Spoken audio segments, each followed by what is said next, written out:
Assalamu alaikum. Dünyanın arkadaşları yaşayotgan muhterem qarindoshlar, hammalarga Allohning salomi, rahmati bo'lsin. Xudoylar ikram, xush kelibman. Muhterem qarindoshlar, har haftaning dushanba oqshimi bir darsdan davom qilayotgan Qur'ondan nazar programmamizning 35-sonisi. Bugungi programmada Allohga ishonish va uning foydasi haqida to'xtalamiz.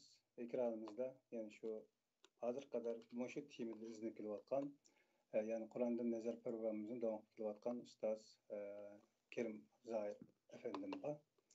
Selamünaleyküm Ustaz, hoş geldiniz. Hoş geldin. Aleykümselam ve rahmetullah. Qanday ahvallar dijimatullah. Yaxshi, özürüm obdan salametullah.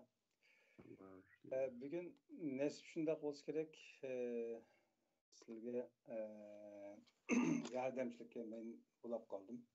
Qarindoshimiz Abdulazizdan biroz chiqib qolgan bo'lsa kerak, kelib olinmay qoldi. Şu dostlarını biraz saqlatib qo'ygan bo'lsak, o'qib qilsizlar qarindoshlar. Allohga ishonish degan bu so'zni islomga qadam bosgan yoki ota-onasining peshiga eslib mangan har qanday qarindoshlarimiz o'rgangan ilmlarning qatorida birinchi bo'lib sanalgan dastlabki o'rganish ish bo'lgan ilmlardan. Xo'sh, undaqda hozir qadar biz an'anaviy islomningki Allohga ishonish babisida biz öğrengen narsalardan bugün biz öğrenadigan Qur'ondagi Allohga ishonishning orasidagi farqni inshaalloh o'rganib chiqamiz.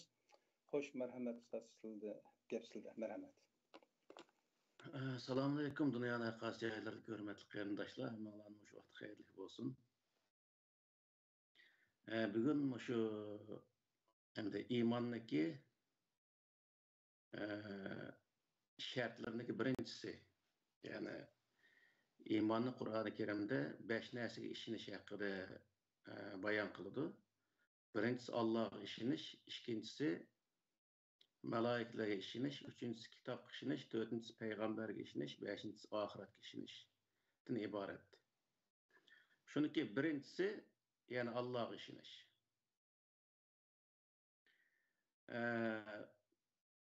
Bu Allah'a işiniş diye vaqtida bizniki xalqimiz tarixdan bu yani şu İslam qabul qilgandan boshlab hozirgacha Allah'a ishinib keldi endi.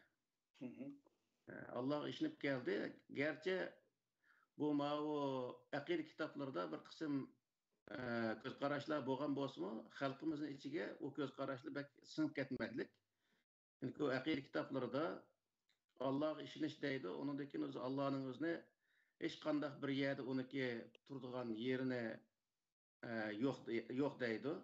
Allohniki zotiga doir hech qanday bir narsaga tava emas deb qaraydi. Alloh taolo insonlarniki har ishiga aralashadi. Har ishining o'zini Alloh qilib berdi deb qaraydi. Ya'ni o kitoblarda hattoki insonlarni to'g'ri yo'lga va xato yo'lga yetaklashdan tortib hammani Alloh qiladi deb qaraydi. Hamda Qur'oni Karimda Alloh taolo o'zini qanday tunishtirdi degan vaqtida birinchidan Alloh taolo o'zini Sura Baqarniki 255-oyatida Estağfirullah Allahu la ilahe illa huvel hayyul qayyum la ta'khudhuhu sinatun ve la nawm lahu ma fis semawati ve ma fil ard degan mush oyatning o'zida hayotlik o'zidan bo'lgan, ya'ni birisi hayotlik bergan emas. Hayotlik o'zidan bo'lgan, bor bo'lish o'zidan bo'lgan. Ya'ni hech qanday birisi uni bor qilgan emas. Mushundaq bir zot, Xudo degan qanday zot degan vaqtda uni birisi ijod qilgan emas va uning birisi hayotlik bergan emas. Bundaq bir zot. Yani Allah özünü aşındaq tanıştırıldı. La ta'khuzuhu sinatun ve la nevm. O mügdep mi kalmaydı? Uyku ve mügdep tutmaydı. Yani demekçi olan hiçbir zaman öz uxlap kaldığan bir zat emez. Ya da vadaş etken vaqtda dünyadaki canlıqlarga tüptün oxşamaydıgan.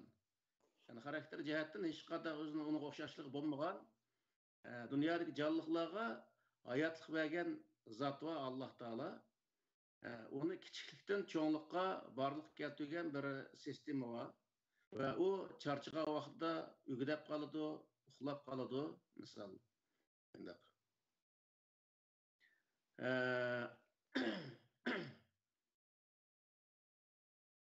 lehu ma fis semavati ve ma fil ard men zellezi yeşfa'u degan bu oyatning o'zida yani osmon zamin mana shu xudoning mulki deydi Alloh taolo.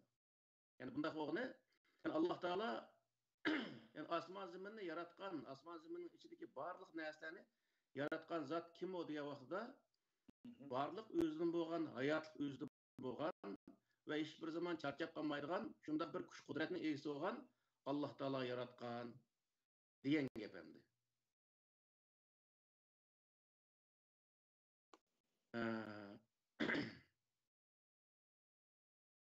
Bu oyatning oxirisida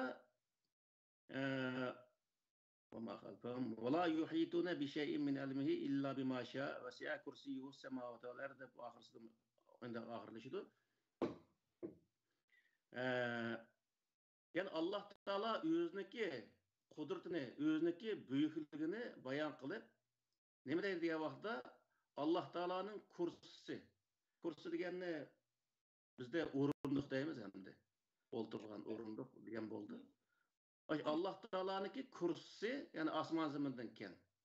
Bunda degani Alloh taolo o kadar büyük bir zotki, u zotniki kursisi ham butun koinotning keng degan gap endi.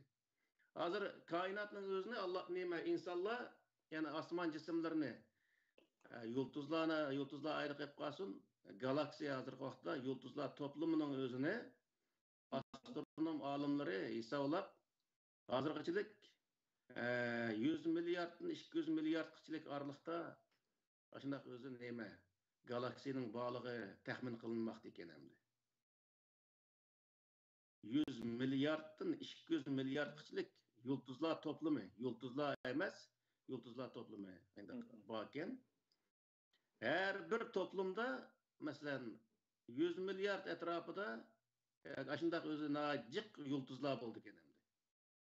Demek şundak toplumdan 100 milyarddan artık toplum hem bir kesimi Allah Teala'nın kursunaki asıdı nemizde o kursunaki çoğunluğu onun çoğun çıkıdı diyen gibi. Bunun maksat ne mi diye vaxtda Allah Teala'nın büyüklüğü o kadar büyük diyen gibi oldu hem de. Şunun için وَلَا يَعُدُهُ حِفْزُهُمَا وَهُوَ الْعَلِيُّ الْعَظِيمُ degan oyatning o'zimi Alloh taolo ashunday kuchlik, ashunday qudratlik, bunday buyuk bir zot bo'lganligi uchun u koinotni, yani osmon zaminning o'zini saqlash uning hech qanday og'ir kelmaydi. Osmon jism mana osmon zaminni bu yer sharining o'zini misolga olsa, yer shari deganni qancha milliard, qancha trillion o'zi tonnaga to'g'ri keladigan bir jism misol. Şunda bir kichkina bir jism. Bütün kainatniki hesabını çıkarış asla mümkün emas endi. Eğirligini. O kadar çoğun, o kadar jiq narsalarning o'zini saqlash, uni kontrol qilish Alloh taologa hech qanday eğir kelmaydigan zot. U kim degan vaqtda biz o'zi bütün kainatni yaratgan Allah meni shu deb biz e'tiqod qilayotgan Allah meni mushu deydi. Alloh taolo o'zini ashlab tonishtiradi.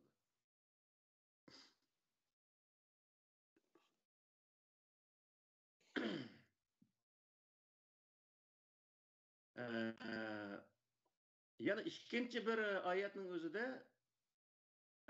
Alloh taolo hamda bir yerdan kelganmi yoki uni bir ota-onasi tuqqanmi degandek bunda bir o'zi insonlarning orasida har xil ko'z qarashlar mavjud. Buningim Alloh taolo Ixlos surasida Qul huvallohu ahad, Allohus samad, lam yalid va lam yulad va lam yakul lahu kufuwan ahad degan oyat bilan bizga tushuntirib o'tdi. Allah Teala faqatla bir deydi. Undaq bo'lishi nima sababdan desa, u chunki hech qanday narsaga ehtiyoji yo'q, u tug'madi ham tug'ilmadi, uningga barobar kelgandek birsimi bo'lmadi. Chunki bir jonliqning o'zi oynash uchun o'ziniki jinsidagi bir jupi bo'lish kerak. Shu jupi bo'lgan vaqtda u yerda u oynaydi. Hozirgi o'zi butun jonliqlarniki qonuniyatdagi narsa shu. Hem Allah Teala'nınki bunda cüpünün bombaslığı nemini bildirdiyse Allah Teala'nın bir yani yalnız ekanligini bildirdi. Hem Allah Teala'nınki bir cüpünün buluşuğu mu Allahu Samet deganning o'zi hech qanday hojati yo'q. Nima uchun degan vaqtda Bu Allah Teala hiçbir zaman ölmeydi. Onunki o mangu o'zi davom qiladigan bir zot bo'lganligi uchun u avlod qoldirish kimga xos narsa desa o'ladigan maxluqlar, o'ladigan jonliqlar o'ziniki naslining o'zini davom qildirish uchun avlod qoldirishga majbur qildigan gap. Shuning uchun o'zi insonlar va boshqa jonliqlar avlod qoldirdi, avlodlari uniki izini davomlashtirib, shunday dunyoda insonlik shunday davom qildi. Hem Allah kelgan vaqtda degan vaqtda Alloh taolo bu o'zi mangu yashaydigan, mangu hayot bir zot bo'lgandan keyin u zotniki hayotiga daxl tarz qiladigan hech qanday bir kuch bo'lmagandan keyin uniki bir bal tepishga va o'ziniki kelajagining o'zini davomlashtirishga hech qanday hojat yo'q. Hojat bo'lmaganligi uchun uniki o'zi bir xudni ilishga yoki bal tepishga hech qanday ehtiyoj yo'q bo'lgan zot. Biz o'zini qilayotgan, e'tiqod qilayotgan, biz Alloh deyotgan zot meni mushu deb Alloh taolo sizlar o'zi e'tiqod qilayotgan zot men mushu deb bizga Alloh taolo o'zini ashundoq tunishtiradi. Endi biz Alloh taoloni misol hech qanday bir odam Allohni ko'rgani yo'q. U vaqtda biz Allohni qanday bilamiz? Allohning borligini qanday bilamiz? Birligini qanday bilamiz? Qanday kuch qudrat egisi ekanligini qanday bilamiz degan vaqtda Alloh taolo Sura Rum'dagi 22-oyatida va min ayatihi xalqus samawati val ard va ixtilafu alwanikum alsinatikum va alwanikum inna fi zalika laayatin lil alamin degan oyatning o'zida bayon qildi. Alloh taoloniki barliqqa dalolat qilgan delillarning jumlasidandir osmon va zaminni yaratish.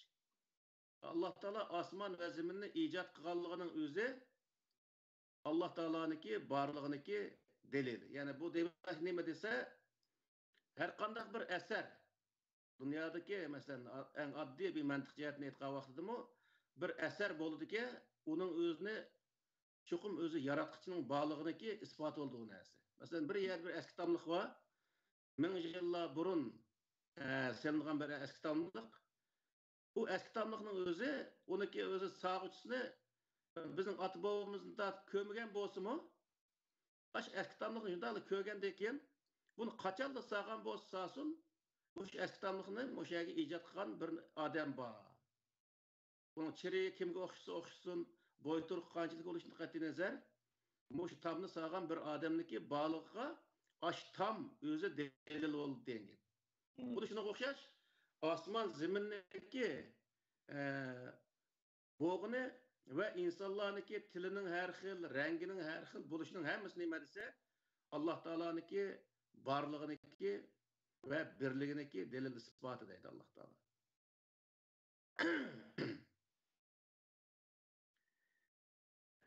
Yana Yunus surasındaki 3-oyatida inna rabbakumullohullazi xalaqas samawati val arda fi sittati ayyamin summa istawa alal arsh yudabbirul amra ma min shafi'in illa min ba'di izni degan mushu oyatning o'zidimi osmon zaminni 6 kunning ichida Alloh taolo yaratganligi, ondan keyin o'zi arshida turib butun koinotniki ishlarining o'zini yana butun koinotni boshqarayotganligini mushu oyatning o'zida bayon qildi. Yani Alloh taolo nada degan vaqtida Alloh taolo qalbimizda deb nima qiladi nurg'un odamlar. Qalbimizda Alloh taologa bo'lgan e'tiqod, Alloh taologa bo'lgan tushuncha va Alloh taologa bo'lgan bir e'tirof bor qalbimizda. Qalbimizda Alloh yo'q. Alloh bo'lgan bir ishonch bor xolos. Ham Allohning o'zi nada degan vaqtda Alloh taolo deydiki, men arshida deydi, arshining ustida men deydi. Men shu yerda turib koinotniki ishlarini ashada boshqaraman deyapti bu oyatning o'zida. Sura Yunus'daki 3-oyatida. O biz ularninki gelden tomurdun mu yıkımız degan oyatdagi mazmunni qanday tushundingiz? Endi u alqi Qur'onda o oyatlar bor. Min habl varid deydi. Yani şu geren tomurdun mu yaqin degan o'zi nimalar ashuna o'xshash oyatlar jiq. Bu nimani bildirib degan vaqtida bir tarafdan bu Alloh taoloniki bor va birlik bo'lgan delil isbotniki insonlarga qanchalik yaqin ekanligini. Masalan, insonning har bir a'zosi Allah Teala'nınki bar ve birlik karta bir delil ispat. Yani ayet deydi bunun özüne. Bir ispat katarı durdu. İkincisi Allah Teala'nın kudreti her nesige aşındaki yakın. Kuş kudreti hiç kandak bir nesige jiraklık kılmaydı. Her şey tuğan bolsa saatlep yaki neçi min jil yani nur jili yolunu besip geldiğin mundaq işler Allah Teala'ga bolmaydı deyen gep. Onun için Allah Teala men insanga o insanı garanti murdun yakın deyişte her kandak bir vaqtda o insanga meniki kudretim yetidi, menin kuş kudretimni her kandak bir şaraitda men qilimi desem, yetkizimi desem, şu haman yetkize alayma degan mundaq bir ma'noni bildirdi.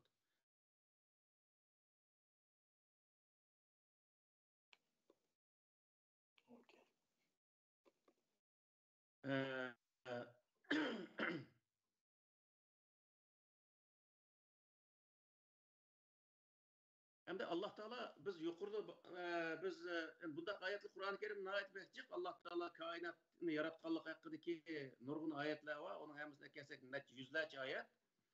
Demekçi bolgan neme degan vaqtda şu ayetlerin umum mazmunu Allah'ın barlığı. Allah'ın barlığını kandak düşünümüz degan vaqtda kandak tanıymiz. Degan vaqtning o'zida kainatniki özü yani kainatniki bütün öz asman cisimleri her nesleniki boğalığının özü uniki şu halette yaratkan bir zatniki bağlıkka dalalet kılı deyen gep.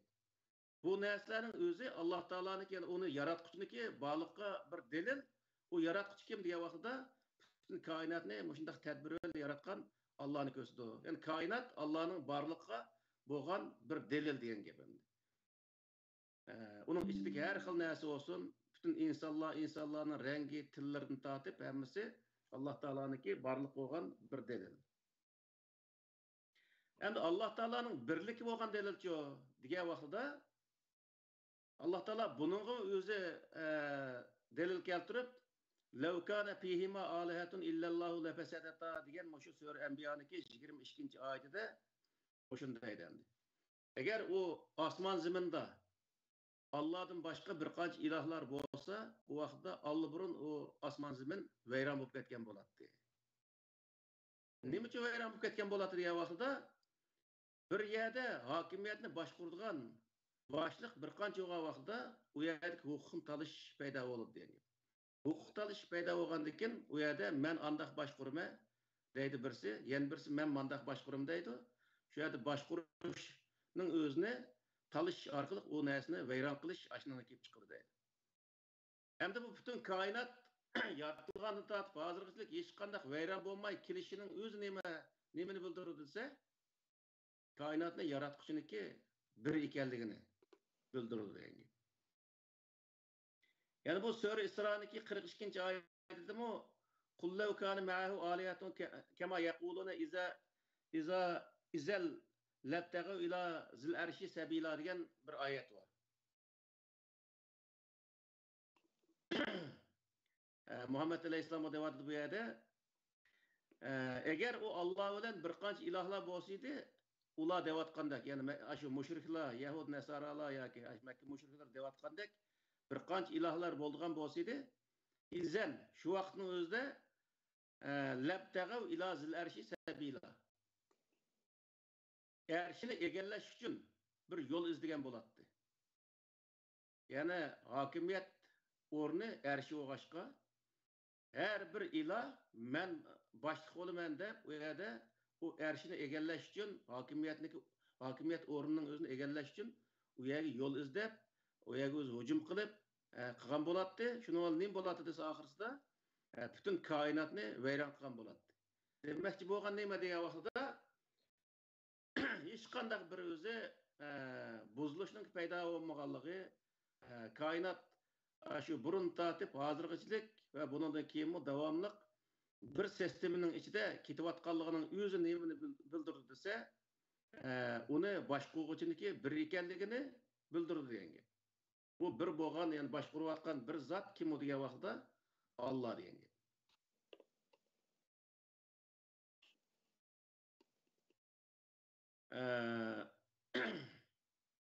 Hem de o aqida kitaplarga kirib qolsa hozir jiqilqi nimel axlatli chiqirdi Onu kirmemiz Kur'an-ı Kerim zaten şu Xudanı qandaq tonuşturdu, Xudanın bar ve birligini bu saatla to'xtalib o'tish bizniki maqsadimiz bu. Ama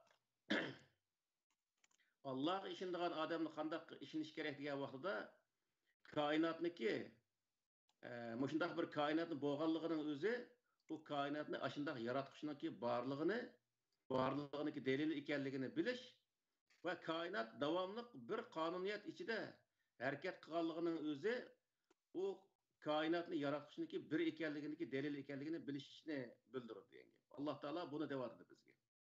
Yani bütün koinot mening asrim, bu asar onun özünü icad qilgan zotniki borliqqa dalolat qildi deydi Alloh taolo. Bu asarniki davomli bir xil sistem ichida menishi u asarniki yaratquchiniki bir ekanligini delili deydi. Yani o'zi bizniki Alloh taologa bo'lgan ishonchimiz va tushunchimiz bu holatda bo'lishini Alloh taolo bildiryapti degan.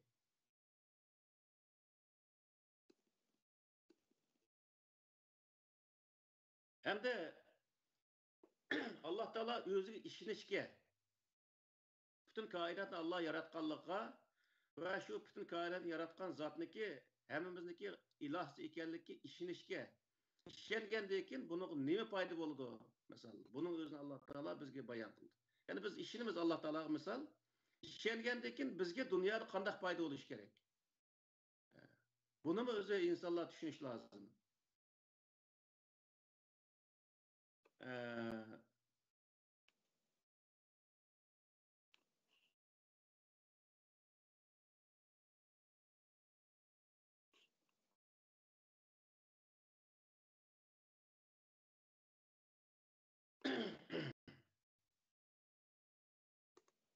Hem de Allah Teala'ga işengendan keyin bu yerda bütün kainatni Allah yaratganlığı işengendan keyin nima bo'ladi degan vaqtda bütün insan biz ham inson ve canlılarning ichida inson turi bo'lganligimiz uchun biz insoniyat jamiyatiga qaraymiz endi.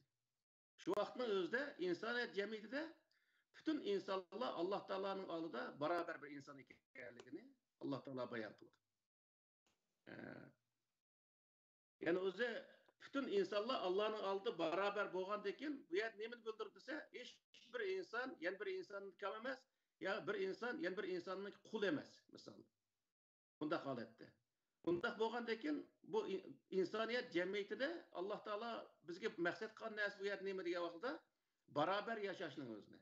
Dunyoda har inson yana bir insondan huquq jihatdan hech qanday to'van emas, insonlik jihatdan to'van emas. Undaq bo'lgandan keyin bir inson yoki bir insonlar to'plami ikkinchi bir inson yoki insonlar to'plamining o'zini bo'zaq qiladigan, ekspluatatsiya qiladigan mundaq bir ishlarniki bo'lishiga Alloh taolo o'zi yo'l qo'ymoqlik, uning o'zini nayta o'zi bu xato bir ish qatorida bizga bayon qilmoqlik.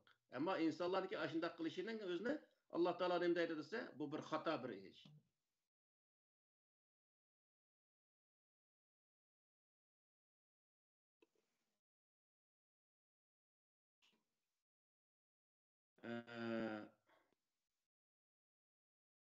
Bu haqda Alloh taolo nima deydi desa, Sura Ali İmran'daki 64. ayetinde Kul ya ehlel kitabi ta'alev ila kelimetin sevain beynena ve beynekum alla na'budu illallah ve la nuşrike bihi şey'en ve la yettehize ba'duna ba'zen erbaben min dunillah fe in tevellu fekulu şehdu bi ennena muslimun diyen muş ayetin özde ehli kitaplarga Allah Teala Peygamber Aleyhisselam şu vakit devadıdı diyen bir söz.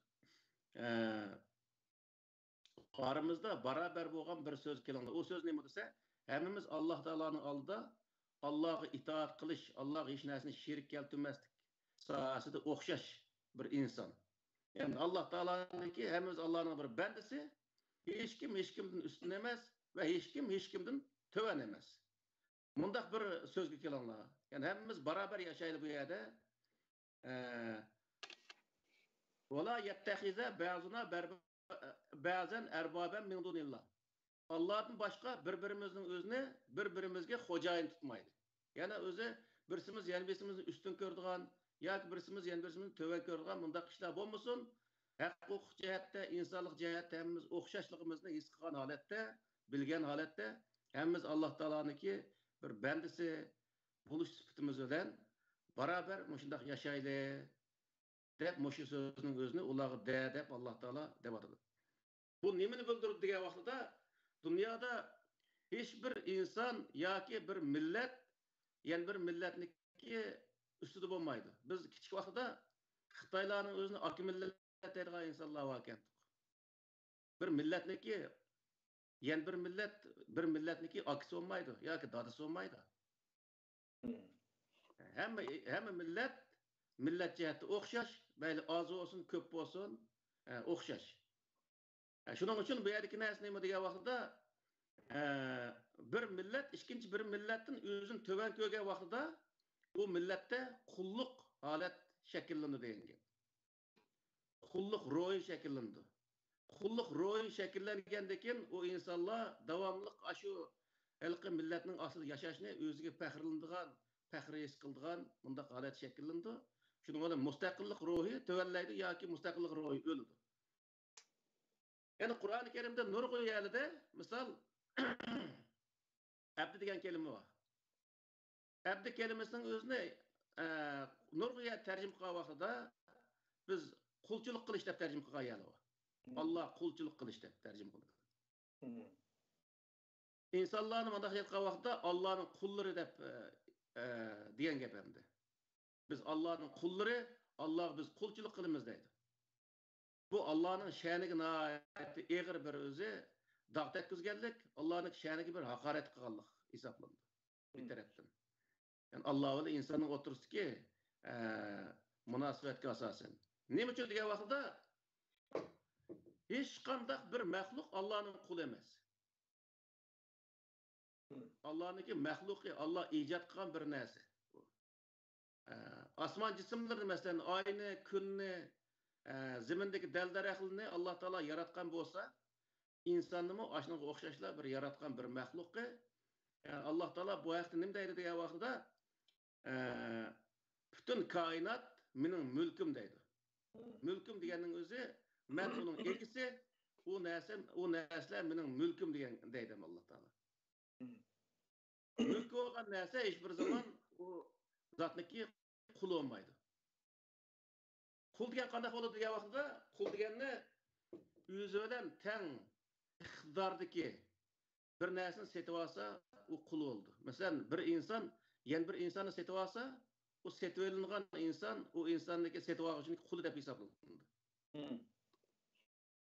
Teng iqtidorda bo'lganligi uchun. Bir odam bir yerni eshakni setib olsa, u eshakni o setib oluvchining quli demaydi hech kim. Nima uchun degan vaqtda eshak uniki u odam bilan teng iqtidordagi narsa emas. Buning uchun u eshak uniki mulk bo'ldi.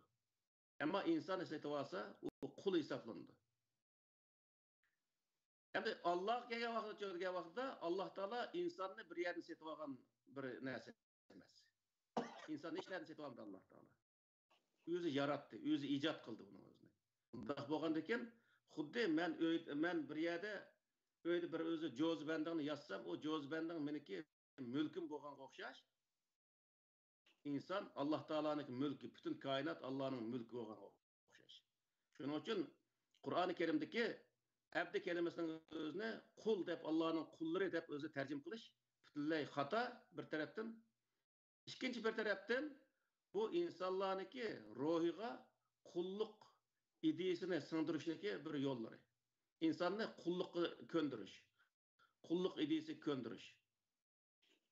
Shuning uchun bu masalan Arablarga kelsak, Arablar şu Umayya, Abbasiya sulalları zamanlarda misal Arablar bilan boshqa Arab bo'lmagan musulmonlarni, o kafir boshqa dindikilarni qo'yib turayli. Musulmonlarning o'zini teng ko'rmagan hech bir zaman. Nima uchun degan vaqt ikkinchi sinf.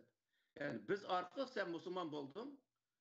Sen o vaqtda nimada mavali degan bir kelimalar bor, nimada fiqida mavali degan bir boblar bor.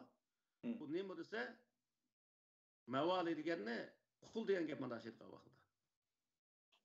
Hech bir zaman bir Arab bir o'zi boshqa bir musulmonning o'zini özü öyle teng hesaplanmagan şu vaqtning o'zida. Başka Müslümanlar Araplar üçün bir kul hesabıda. Bunda qaragan. Bunun özüne şu Araplarning tarixlarini o'qisa, şu İslamiyet'ten keyinki Peygamber Aleyhisselam, Ebu Bekir, Umar'dan keyinki tarixini o'qisa, aşınada asta-asta iş baş götürüp çıqqanligini aniq bila oladi har qanday bir odam. Shuning uchun butun o'zi islomni qabul qilgan Arab bo'lmagan millatlarning hammasi Arablarning xizmatini qilish kerak. Arablarga o'zi boj to'lash kerak. Mushundaq o'zi prinsiplarni ash sababdan bekitgan Arablar. Buning uchun bu Qur'onning o'zini mayni qarib qo'y turib, o'zi alohida bir din ijod qilgan. U din hozirgi klassik dindan yoki an'anaviy dindan mushu o'zi hozir musulmonlar e'tiqod qilayotgan din shu. Shuning uchun bu dunyoda hamma insonlar musulmon bo'lganlarning hammasi asosiy qismi Arablarni cho'ng bildi. Nima uchun degan vaqtda burun tatib atbovusni tatib shu Arablarniki qullarga o'xshash endi qulluq ideya Arabni cho'ng bildigan, o'zini kichik bildigan, o'zi Arab bo'lib tug'ilmagan, pushaymon qildigan, Arabning tuproqlari tug'ilib qolmagan, pushaymon qildigan shunday bir holat oniki ruhiy dunyosi singib ketganligi uchun bu insonlar o'zini Arab bilan teng hisoblaydigan holat shakllanmagan. Ammo amaliyotga ko'rgan vaqtda amaliyotda Arablar davlat qurolmagan, davlat qurish xiyoliga esiga kelmagan. Shunday bir vaqtning o'zida davlat qurib, imperiya qurib yashagan bir millat Arabniki shu dinining o'zini Qur'onni qabul qilmay, Arabning shu dinini qabul qilgandan keyin Arabniki o'zi Arabni o'ziga xo'jayin bildigan, Arabning xizmatini qilsa xo'shib ketadigan, jannat kirganligini his qildigan shunday holat boshqa millatlarda shakllangan.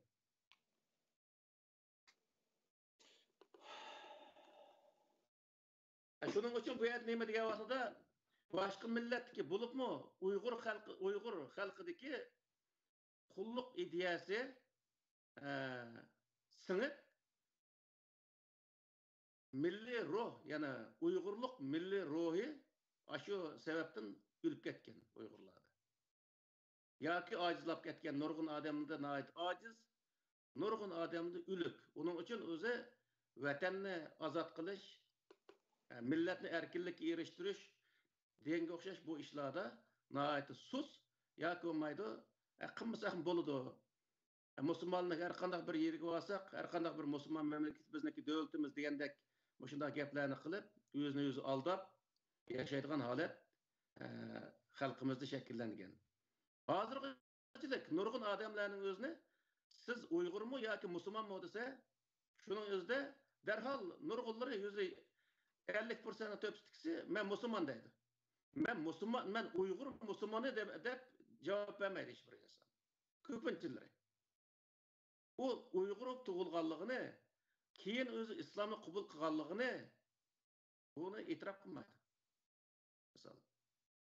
Biz ota-onamizning tug'ilgan vaqtida islomni qabul qilib tug'ilmadik. Biz Uyg'ur bo'lib tug'ilgan vaqtida. Ammo kichkina aqlimizni topgandan keyin ota-onamiz o'gitish va hokazo qilish jarayonida yolg'on islom bo'lsa-mi, shu islomni o'rganib musulmon deb o'zimizni shunday cho'ng oldik. Ammo uning ichida nima degan vaqtida bizning ota-bobomizning tatbiqoti arab tili, asal til demdi, fors tili, nima bilim til degan shunday bir gap bor. Asal farsi shakar deydigan. O'zining tilini andagi yo'qning o'rnida hech qanday narsaga arzimaydigan bir til holatda qaraydigan shunday holat shakllangan. Ammo Alloh taolo Qur'oni Karimda deydi degan vaqtda Qur'oni Karimda biz to'nigan Qur'oni Karimda bizga o'zini to'nitgan Alloh taolo Qur'oni Karim orqali bizga hammaga o'xshash. Hech bir inson yana bir insondan ortiq emas. Ortiq hech qanday bir yeri yo'q zaten. Uning tillarining har xil bo'lishimi hech qanday bir alohidlik emas. Uniki har bir insondagi tilning ayrim bo'lishi o'zining ayrim alohidligi. Masalan biz Uyg'ur yaratıldık dunyoga, ota-onamiz Uyg'urken Uyg'ur o'p tug'ildik dunyoga. Bizniki Uyg'ur so'zlashimizniki hech qanday arab so'zlashidan hech qanday o'z kam emas bizniki. Shu tilimiz bilan Araplar ifodalagan narsalarni biz ifodalay olamiz. Jahonda yashay olamiz biz ana shuni bilan. Bizniki u Araplarni qilib qolgan hech qanday narsamiz yo'q.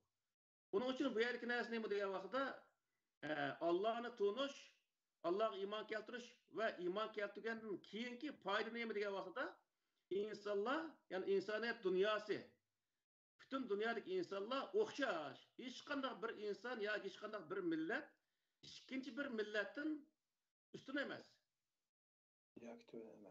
Yoki tuvan emas. Degan bir ongda yashashni Alloh taolo maqsad qilgan insonlarga. Hech kim men musulmon, agal musulmon bo'ldim yoki menga o'zi bizning millatimizning payg'ambar keldi deb o'tirib o'zini boshqa millatni ustun ko'rgan hech qanday haqqi yo'q. Allohning dargohida ustun bo'lgan, qiyomatda ustun hisoblanadigan yoki hurmat sazovor bo'lgan insonlar kim u degan vaqtda Qur'oni Karimda Alloh taolo inna akramakum indallohi atqakum degan. Xatolikdan saqlangan millat yoki inson boshqa insonlarning oldida hurmat sazovor bo'ldi. Nima uchun degan vaqtda xatolik bo'lmaganiga hamma ham uni hurmat qildi degan. Ammo u bir millat bo'lib yoki tug'ilib qolish u millatniki alohida bir millat bo'lganligidan darak bermaydi. Zaten bir millat deganni tug'di, uning bolalari bo'ladi zaten. Uniki o'zi alohida bir narsa emas endi. Shuning uchun bu yerki narsa nima degan vaqtda Alloh taolani tunigan vaqtidami buni alqi Arab qilib tunimasligimiz lozim. Allohga ishonib deb o'tirib, Arabga iymon keltirib, Arabniki o'zi urf-odat, madaniyatlariga iymon keltirgan. Andikin uning iymon keltirganligimizni oz deb, andikin Arabning dushmanlarini o'zimizga dushman qilib, Arabning do'stlarini o'zimizga do'st qilib, Arablar Xitoyni yaxshi ko'rsa, Xitoyni yomon ko'rmaydigan nurg'un ashundaq o'zi qiliqlar masalan millatga singib ketishlik. Bundaq ishlarning o'zi nima desa, bizning ota-bobamizniki qoldigan maqol tamsillarining ichida bor. Do'sting o'zi qog'oz yeshing po'q deydigan. Sen qas millatni yoki qas inson do'stsang, shuniki yomon qiliqlari sana yuqadi. Davomli biz o'zi Arablar bilan do'st bo'lib o'tgandan ular nima deydi desa, Xitoyni yomon ko'rmaydi. Xitoyni yomon ko'rmagandan u xalqlar aralashgan insonlarmi asta-asta Xitoyni yomon ko'rmaydigan. To'xtab turib, bular musulmon tursa yomon ko'rmaydigan u. Zaten Xitoyning yaxshi taraf bor o'xshaydi degandek holatda yashaydigan bo'lgan gap. Buni butun bir millatni eski demaymiz albatta. Bu millatning ichida zodi yaxshilari bor. Arablarning ichida shunday yaxshi insonlar bor. Xitoyning ichida bor odat yaxshilari. Ammo bu yerda bir millatniki tilidagi din, ya'ni shu millatning tilida bo'lib qolganligi uchun u millat alohida bo'lib ketish, u millatning hamma narsasi alohida bo'lib ketish, u millatni iloh o'rniga chiqarib olish bu intayin o'zi xato bir ish. Shuning uchun biz islomga, Alloh taolaning diniga biz o'zi kirgan ekanmiz. Bu vaqtda biz Qur'oni Karimning ichidagi Alloh taolo ko'rsatgan prinsiplarga amal qilishimiz lozim. Arablar shunga agar musulmon bo'lsa, shunga amal qilish lozim. Bu vaqtda o'rtaq o'zi amal qilgan narsamiz bir yakka kelgan bo'ladi. Ammo biz islomni qabul qildik deb o'tirib, Arablarniki madaniyatni o'zimizga din deb qabul qilmasligimiz, urf-odatini din deb qabul qilmasligimiz, Arablarniki o'z narsa keraklarini islom nomidan ulug'lamasligimiz lozim.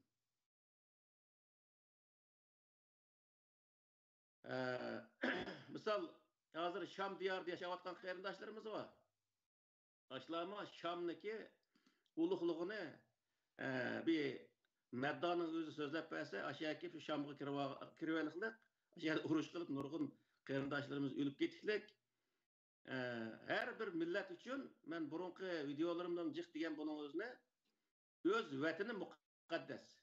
O'z vatani u millat uchun ulug', o'z vatani qimmatli. Qur'on nimada Arablarning so'zlarida Makka mukarrama, Madina munavvara, Baytul muqaddas deb Arabning tuproqlari bo'lganligi nurg'unligan har xil otlarni qo'yuqliq. Arablar ash otni qo'yib qo'yganligi uchun u zimin ashundaq zimin degan vaqtda to'g'ri Arablar uchun ashundaq.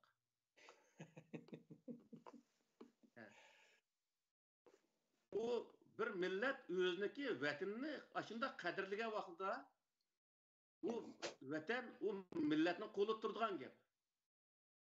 Bizning ajdodlarimiz o'z zamonasida o'zi vatanning o'zini shundoq qadrlab, shu bir o'z dushman bir qadam shu yerga kirsa, ashuni zodi 70 pushtundan qo'g'lab chiqarib, o'tirib, yo'q qilib, ashundaq o'zi qo'g'dab kelganligi uchun u vatan bo'lgan.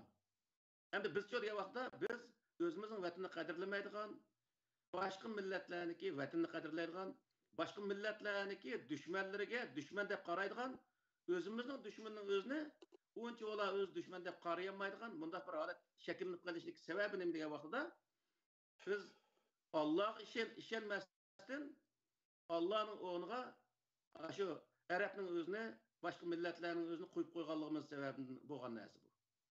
Shuning uchun bu yerda biz Arab dushmanligini qo'zg'ash emas maqsad. Biz bütün dünyadaki insanlarını insan sıfatı tanışımız lazım. Allah'ını Allah sıfatı tanışımız lazım. Allah Teala bütün insanların özüne, bütün milletlerin özüne o'xshash qilib yaratganligini, hamiz Allah Teala'nınki məxluq ekanligini, bu yerda hech qanday biriniki ortiq yoki kam yoki yuqori töven bir darajasining bo'lmaganligini, Allah'ning oldida hamiz barobar ekanligini his qilib yashash bu nayeti özü Allah Teala'nınki diniga, Allah Teala'nın ko'rsatmasiga uygun bir narsa ekanliginin özüne biz his qilishimiz lazım. Yani Sure Hucurat'ın 11. ayetinde Ya eyyühellezine amenu la yaskar kavmun min kavmin asa eyyekunu hayran minhum ve la nisa'un min nisa'in asa eyyekunu hayran minhunne ve la telmizu enfusekum ve la tenabezu bil elqab bi'sel ismul fusuq ba'del iman ve men lem yetub fe ulaikumul zalimun diyen şu ayetin özünün ne deydi dese bir millet ikinci bir milletin özünü meskar kılmasın. Allah Teala devadı. Yani müminler deydi. Bir millet ikinci bir milletini meskar kılmasın. Belki meskar kılıngan millet meskar kılan milletin yaxşı oluşu mümkün. Ayallarını meskar kılmasın. Belki meskar kılıngan ayallar meskar kılan ayallardan yaxşı oluşu mümkün. Vela telmizu enfusekum vela tenabezu bil elqab. Özəndəki nəfs olğan, özəndəki özü, məsələn, dünyada insanlar deyəndə bir-birini qeyrindeşi mənə aytqa vaxtda. Məyli qandaq millət oluşuna nəzər, insanlıq nöqtəsinə aytqa vaxtda, həmməsi bir qeyrindaşıb yaşaşqa Allah Teala buyurğan nəsə. Onun üçün bir-birinin özünü kəmsitmənglər və bir-birinin içi desə, laqamlarını qoymanglar. Av andaq tövən millət, ma özü üstün millət yoki, av uluq millət, ma özü əxlət qilib qalğan millət degənə oxşaş, bundaq özü birini üstün gördüğən, birisini tövən gördüğən, bundaq işlərin özünü qılmaqla deyir Allah Teala. Qandaq qılan o vaxtda deyə vaxtda, həmimiz oxşaş bir insan. Heç bir insan, yəni bir insanın üstün ya tövən emas, beraber biz, gerçi bizniki tilimiz, mədəniyyətimiz ayrım bolsunmu deyən nimede, şüşençide yaşayışının özünü Allah Teala bizge buyuruydu. Onun için Allah Teala ne dedi dese, Kafirun suresindeki ahırsı da lekum dinukum veliyedin de bizge bayan kıldı. Yani bu yerde ne mi diye vaxtda, hatta ki Müslümanlar her xil özü ne mi ki, her xil milletin terkip tapkan Müslümanlar oxşaş biz. Dep yaşayışının sırtı da bütün insanlar her xil dindik oluştuğunu qat'i nazar, hemimiz oxşaş dep yaşayışını Allah Teala buyuruyor. Hem adamın dini itiqadı özüge, öylekin insanlık noktasını etqa vaxtda hemimiz oxşaş insan dep yaşayışqa Allah Teala buyuruyor.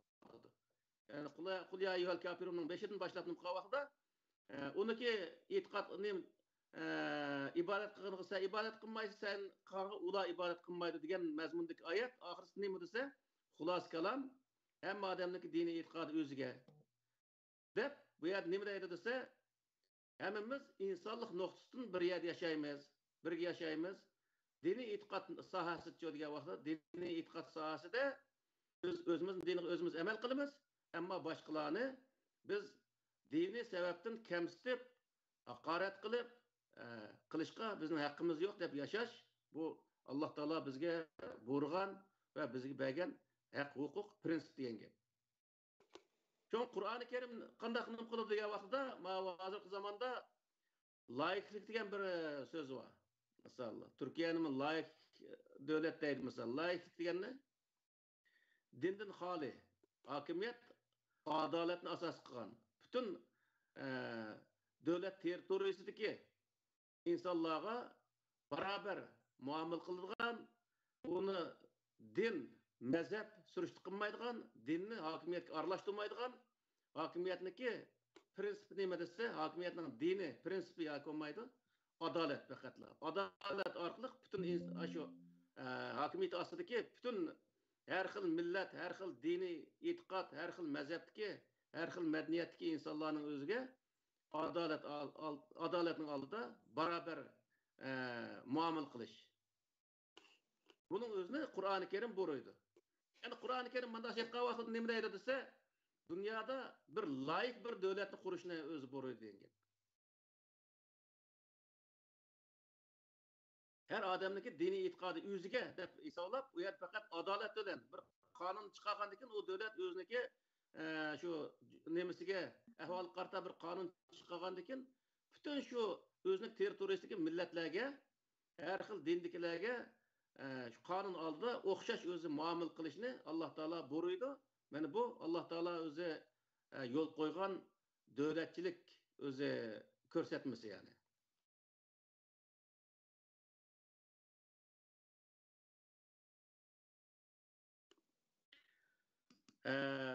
Bu adaletni Alloh taolo nimani maqsad qildi desa, adaletdan Alloh taolo barobarlikni maqsad qildi.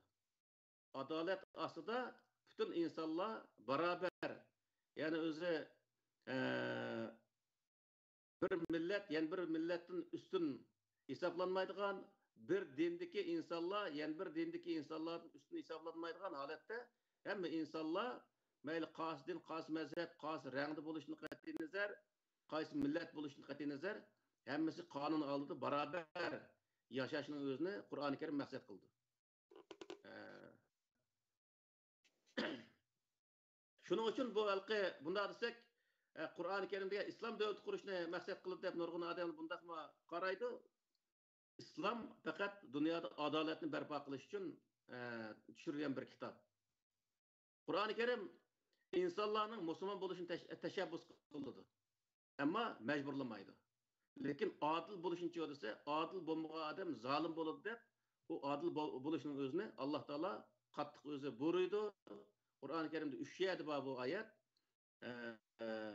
Şunun için bu ayet nima degan vaqtda devletniki tuzilmasi dindan xoli holatdagi, millatdan xoli holatdagi, yani millatni xoli deganimiz millat hech qanday bir millatniki urf-odatiga asoslanmagan, dinga asoslanmagan holatdagi bir adolatni asos qilgan bir davlat bo'lishini Alloh taolo Qur'oni Karimda buyurdi degan gap. Bu vaqtda hamma odam qanday din, qanday mazhab, qaysi millat bo'lishini qat'i nazar adolat oldida hammasi har qanday bir jinoyatni qilsin yoki bir pul topsin, onun elinden baj olsun yoki jinoyat kesildigan jazo olsun, qonun oldida onun millatini, dinini surishti qilmasdan shu qanchalik jazo kelsa o'xshash holatda, ya'ni boshqasiga kesgandek o'xshash ayndaq adolat bilan kesildi degan gap. Shuning uchun bu yerdagi narsa nima degan vaqtda Allah'a işengen insanlarda bütün insanlığa, insaniyet dünyasındaki bütün insanlığa beraber biz okşaş insan, meyli karı olsun, ak olsun, Müslüman olsun, kafir olsun, Yahud, Nesara olsun, hepimiz okşaş insan dep qaraydigan anın yetilişini Allah Teala buyuruyor Kur'an-ı Kerim'de. İtiqat cihetini etqa vaqtda diye vaqtda, itiqat cihetini etqa vaqtda Allah Teala Müslüman buluşunu xalaydı. Müslüman buluşunu yaxshi ish deb qaraydi, lekin buni ixtiyorlik qo'ydi dedi. Faman sha'a falyu'min va man sha'a falyakfur degan oyat va Qur'oni Karimda yani xolisa islomni qabul qilsin, xolisa qabul qilmasin, u o'zining ishi. Inna a'tadna liz-zalimin naran ahata bihim suradiqha degan oyat va oxirisida bu nimani bildirdi desa, xulosasi qiyomat kunsi jahannam kirishdan qo'rqmasang, xohlagan dinni qabul qilsang bo'laver degan gap endi. Anaqa vaqtida. Shuning uchun bu yerdagi masala nima deganda, masala biz hozir mana Allah ishinish va uniki insoniyatga bo'lgan, inson bo'lgan foydasi degan mazmunda o'qishqa Allah ishongan insonlarda bütün insonlarni o'xshash bir inson biz deb qaraydigan u boshqa insonlarning haq-huquqiga tajovuz qildigan, mol-mulkiga tajovuz qildigan holat bo'lmaydigan mundaq bir inson bo'lishini Alloh taolo bildirdi. Ya'ni bu yerda nurg'un bizning aramizda nurg'un insonlar bor. Müslüman bo'lmagan odamniki meli halol, qini halol deydigan qarashda undaq insonlarni Yevropadan topib oldi misol.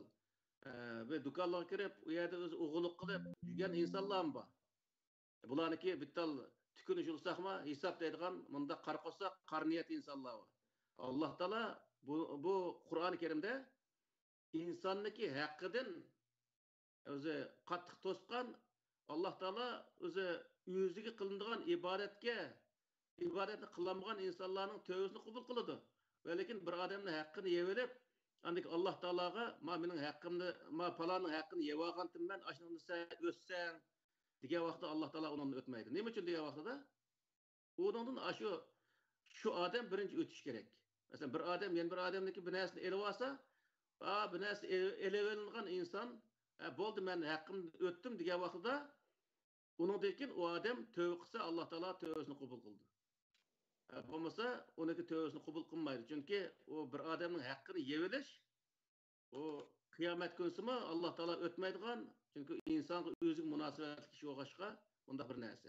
Shuning uchun halqi bir musulmon, yana bir musulmonniki haqqini yevilish emas, bu yerdagi haqqini yevilish masalasi kelgan vaqtda zulm qilish yoki haq-huquqqa tajovuz qilish masalasi kelgan vaqtda insonlik nuqtasini qaragan Qur'oni Karim. Har qanday bir insonniki qaysi din, qaysi mazhab, qaysi millat bo'lishini qat'iy nazar, uniki haq-huquqiga tajovuz qilish bu insonlik nuqtasini xato, Alloh taoloning prinsiplariga uyg'un emas. Ya'ni zid keladigan Alloh taoloning prinsiplariga qarshi bir narsa degan gap. Shuning uchun bu yerdagi masala nima degan vaqtda Alloh taoloni yaxshi tunigan, Alloh taoloning oldida bütün koinot hammasi o'xshash bir maxluq ekanligini, bütün insoniyat o'xshash Allohning maxluq ekanligini tunigan inson o'zining haq-huquqini qo'g'dashda ham o'zi jangovar turdi va boshqalarniki haq-huquqiga tajovuz qilmaslikda ham u odam ashim bir insonga men demoqchi uniki haqqini yeydi ekanman deb o'zi unida ham chin turadigan bo'ladi. Agar undaq bo'lmagan degan vaqtda u insonlikdan chiqadi, undan keyin boshqa odamlarniki turib lekin ani xotini halol manga, qani halol, meli halol deb lekin boshqasiniki narsalarga ko'z soldigan bunda holat shakllandi. Shuning uchun Alloh taolo bu yerda nima deydi desa, Alloh tunigan inson bundaq ishni qilmaydi. Chunki Alloh yaratgan maxluqniki hammasi Allohning oldida o'xshash, ham o'xshash mas'uliyatga ega degan gap.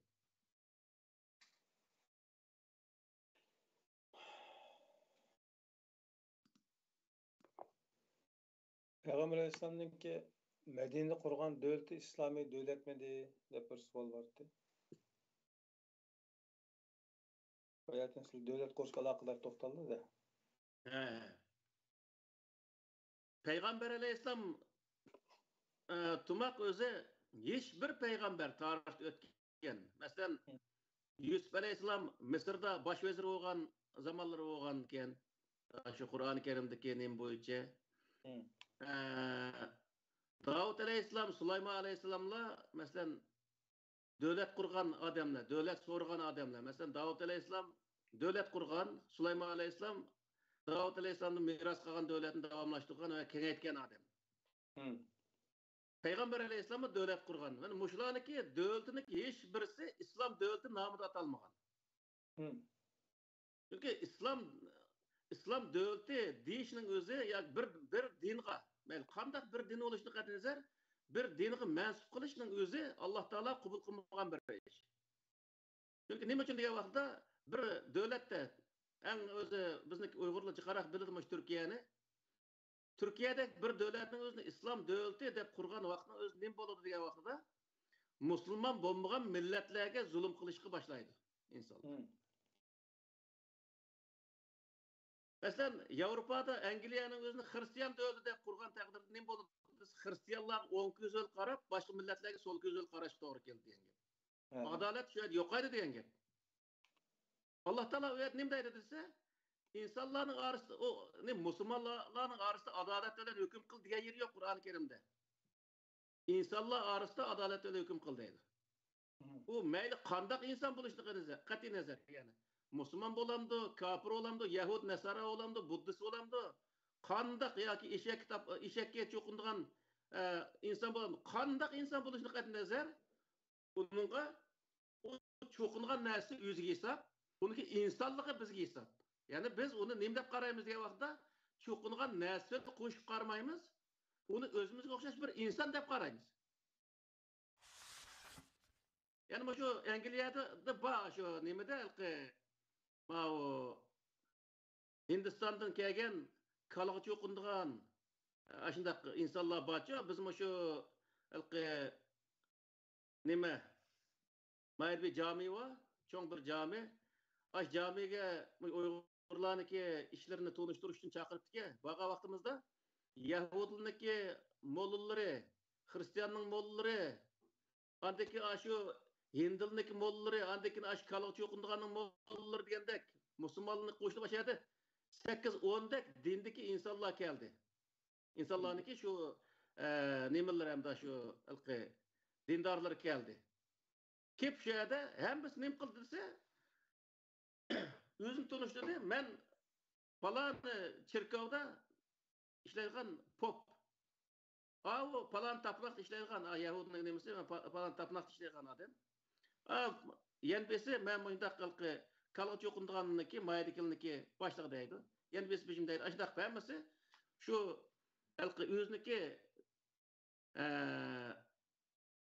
din sahasideki yani özünki nemesiki bir aksakallar iken özünki nemelerinki. Cemaatlik aksakallar iken geldi. Aşıla bizniki şu derdimiz anıga vaxtında nemdep anıga diye vaxtıda insanlık noktasıdır. Biz meyle o bir kalıqçı okunaylı, biz eşekçi okunaylı, ya ki özü Hristiyan olaylı, ya ki Yahudi olaylı, ya ki Müslüman olaylı, o ayrım bir mesele, özümüzün işi. Yani biz bu yerde sılının işini qanday qaraymiz degan vaqtda, sizlar bir insan, bizim bir insan deydi. O vaqtda biz insanlık noktasından bu sizlar qılınayotgan zulmning özünü bu zulm deb tunishimiz lazım. Hem başqalarga tunishimiz lazım deydi. Bu Allah Teala insanlardan talep qilgan narsa bu. Yani özünki dini itiqaddaki insanlarga yanvasısa degan gap yo'q. Eğer yanvasıga iş olsa Peygamber Aleyhisselam yanvasıp halkı bir yamacrası kelgen bir Yahudi bir Müslümanniki vaqaligi var rivayette. Şu yerde şu Yahudiniki terpiga hüküm chiqdi-ku. Estağfurullah. Peygamber Aleyhisselam Yahudiga to'xtab turib, buni men sol ko'zimni qarab, men Müslümanga epiray mayan demay, Peygamber Aleyhisselam adalet öyle hüküm qilib, şu yerde Müslüman bo'lsa men aldamchi ekan o. Şunun işi aşkar oldu haydi. Demek bu yerdeki narsa nima degan vaqtda, o'tir insonlik nuqtasini o'tirib chiqqan vaqtida qandaq bir inson bo'lishdan qat'iy nazar, bu yerda bizning deydiganimiz nima desa Alloh taolo buyurgan holatda qulil haqqa deydi Alloh taolo Qur'onda. Sen haqni so'zla deydi. Femen şa'a felyu'min ve men şa'a felyekfur. Bu haq deganning o'zi Qur'oni Karimni ko'rsatadi, haqiqatni ko'rsatadi. Yani Qur'oni Karimda boshqa yerning o'zida sen insanlar arasında hüküm qilgan chaqda adolatli hüküm qil deydi. Yani bunun o'zi nima bo'ldi desa, bu o'zining millatiga yoki o'zining dindikilarga yanvas degan bir hech qanday bir yer yo'q. İnsanlar arasında hüküm qilgan vaqtda kimning to'g'ri, kimning xato? Xatosi xato, to'g'risi to'g'ri deb hukm chiqarsa degan gap endi.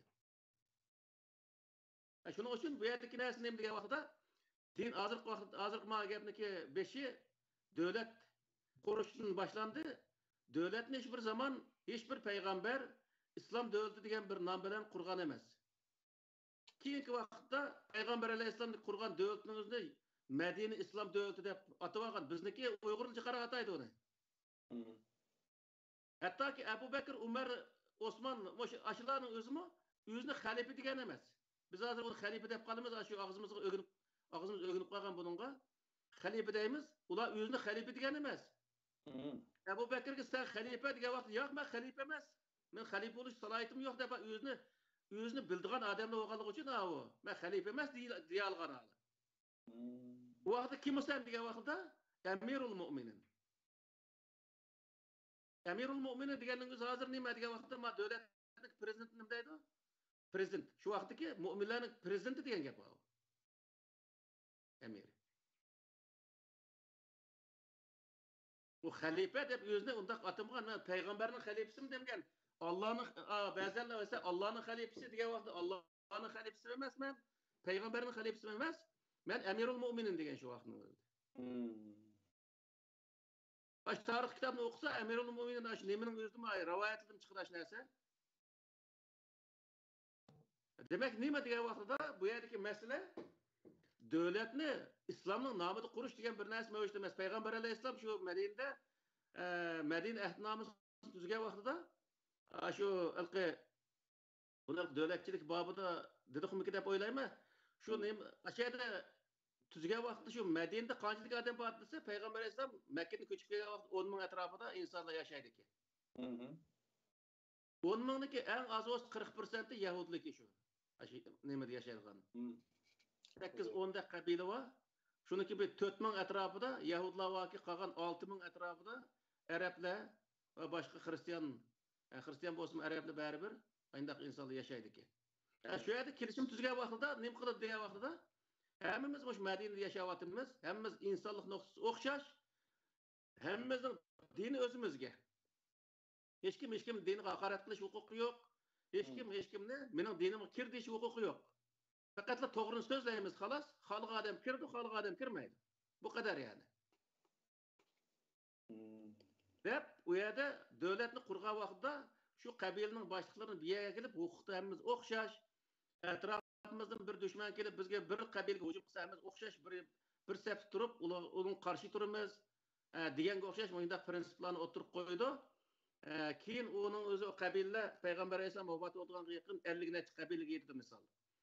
Demek bunun hammasi nima degan vaqtida shu 50 necha qabilaniki eng ko'p bo'lsa, nima eng oz bo'lsa 70%ti nima? Shu islom qabul qilmagan insonlar. Masalan, shu Madinadagi payg'ambar alayhisalom vafot bo'lgandan keyinlar bo'ldi biz bojni bermaymiz deb Ebu Bekir'e biz bir narsa bermaymiz deb qarshi chiqqan insonlarmi? Asli islomni qabul qilmay shu nimaga kelishimga qo'l qo'ygan odamlar. Biz tinchlikda birga yashaymiz deb. Payg'ambar alayhisalom o'lib ketgan, Muhammad o'lib ketdi, ish tugadi endi. Bo'ldi biz o'zimiz o'ngchosh qo'limiz degan vaqtida hokimiyatga bosh egdirish uchun Abu Bakr u yerga askar tortib bordi, hokimiyatga bosh egdirdi. Qaytadan andaki ular bosh to'laydi. O nurg'un odamlar shu vaqtda o'ziniki dinda qilib qoldi. Hech bir inson Allohning payg'ambar alayhisalom sen bu dinga mecbur kirsa degan bir gapni qilmaydi. Chunki Qur'oni Karimning o'zi la ikraha fid-din degan oyat bor. Alloh taolo dinga mejburlash yo'q devasa payg'ambar qilib dinga mejburlandi. Asla mumkin emas. Shuning uchun bu yerki narsa nima desa, dinni insonlar o'z ixtiyorligi bilan o'zi arzu qilib qabul qilmasa, u saxtbaz bo'lgan gap bu yerda. Alloh taolo uni bilganligi uchun buni sen o'zi mejburlamaysan deylik. Xalqa adam kirsin deylik. Yani şu muşunun yandaş keldiğin bir mezmunda Kur'an'ı şeriatni qonun qilamiz degan iddia var. Hazır kadar bizi kelgen narsa. Muşumu devlet kurulgan bir devletin kanununda şart kılınan İslam ruhuyda yoki Allah'ın dinida çokum Kur'an kanunu, devlet kanunu buluş gerek mi? Kur'an'daki şeriat kanunu diyen bir soru. Bu yerdeki mesele neyim diye vaqtida şeriat degan narsani tushuna olish kerak insonlar. Şeriat desa, nurg'un odamlar bor. Fiqh. Mana bu Ummaviya Abbasiya sulolasi zamonida yozilgan fiqhlar. Shariat deb shundaydi. O shariat yo'li boshqaramiz, davlatning qonuni shariat yo'li degan vaqtda mush kitobni qonun qilamiz degan gap. Allah Taala Qur'oni Karimda ko'rsatgan shariat bu emas bizga. Allah. U nima degan vaqtida her bir toplum, her bir toplumning o'zi yoki her bir millat yoki her bir davlat o'ziniki shu coğrafiyalik yoki shu yerda o'ziniki ichidagi amaliy ahvol qarta bir qonun tuzaydigan gap edi. U qonunning o'zini adolat nimaga adolatni asosga oldi. Yani adolatni asosga oldi deganning o'zi bu yerdagi narsa nima degan vaqtda bütün şu devlet terörist insanların hemmesiga o'xshash bo'lgan holatdagi bir qonun tuzaydigan gap. Yani orada bir millatda hemmisinin haq huquqi berildiganmi? Hemmisining haq huquqi o'xshash o'z qaraydigan holatdagi bir adil bir qonun tuzaydi. O qonunning o'zini Alloh taolo nima deydi? Shariat deydi.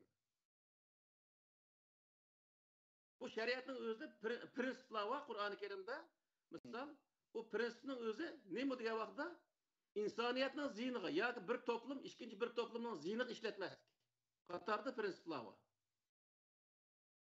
Mesela bir davlat bir qonun tuzdi, o qonunda ma davlatning ichida mandaq millatlar yashaydi, biz mush qonun bo'yicha falon millatni yo'qotishimiz kerak yoki falon millatniki madaniyatini yo'qotishimiz kerak. Falon millatning madaniyatini butun davlatga davlatning madaniyat qatorida tunishimiz kerak degandek mundaq narsa bo'lib qolsa u vaqtda adil qonun bo'lmaydi degan gap. Shuning uchun bu yerdagi narsa nima davlat tili degan bir narsa bo'ladi zaten shu yerda yashagan ko'p millatniki ya'ni bir davlatda 80% bir millat yashagan bo'lsa u millatniki tili shu davlatning tili bo'lib hisoblanadi. Va lekin u mushu millatning 80%ni egallaydigan millat bu millatning asosiy millati qolgan millatning o'zi butunlay assimilyatsiya bo'lib yo'q bo'lib ketish kerak degan bunda qarniyat ostiga yo'shirilgan bo'lsa u qonun adolat bo'lmaydi. U qanday qildi u davlat degan vaqtda har millatniki madaniyatini rivojlantirishga til yoziqlarini rivojlantirishga pul chiqarish orqali uning o'zini qo'g'daydigan bo'lgan gap. Qo'g'dagan vaqtda u davlatniki asosiy cho'ng tilning o'zi andaq bo'lgan taqdirdami boshqa millatning hammasiniki tillarini o'zi nim qildi shu vaqtda u yerda bir adolat saqlandi degan gap. Bu hech bir zaman bu yerda adolat desa ayrim bir narsa bo'lib qolmaydi. Qur'oni Karim adolat degan bir hukmni bir adolatni hukm qil degan bir narsani o'tirib qo'ygan.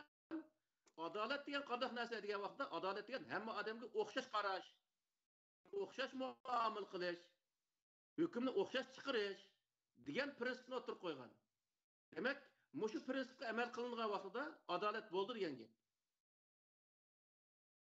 Shuning uchun bu yerdagi narsa nima degan vaqtida shariat degan vaqtda shariatniki asosiy tutmaqchisi, manbasi adolatga o'rib taqiladi. Bu davlatda adolat bo'lsa, demak shariat ijro qilinadi degan gap bo'ldi. Shariat degan so'z shu Hidoyatning 5-idimi, Sharuqayning 5-idimi deydi-ku.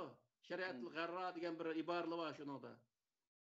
Bu nima desa shohni bildirdi, har xil nimaning o'zini. Shar'iy deganning o'zi. Din umumiy bir narsa bo'lgan bo'lsa, o shariat her toplum qarta shu toplumdagi o'ziniki coğrafiyalik ahvoli, o'zining ichki va tashqi ahvoli qarta tuzildigan qonunning o'zini bildirdi. Ya'ni o'z bir davlatdagi umumiy qonun ikkinchi bir davlatdagi umumiy qonunga ba'zi bir jihatdan o'xshamaydi. Nimishqa degan vaqtda u yerdagi sharoit qarta tuzildi, mayada sharoit qarta tuzildi.